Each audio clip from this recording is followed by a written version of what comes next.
c'était l'époque où, dans la Chantière-Perlée, on pratiquait ce qu'on appelle le remembrement, c'est-à-dire qu'on abattait les talus, on abattait les arbres pour faire des grandes parcelles pour que les agriculteurs puissent labourer les terres avec leurs gros tracteurs. Ils sont immenses, mais à l'époque, ils n'étaient pas si immenses que ça.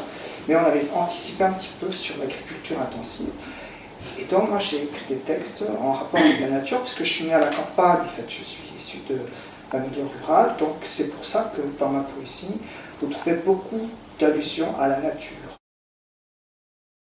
Donc, il y a une poésie sur le paysage, parce que je suis surtout un visuel, donc j'utilise beaucoup d'images pour restituer un petit peu mes impressions du paysage. Un autre sujet, c'est l'écriture. Il y a toute une série de textes qui portent sur l'écriture.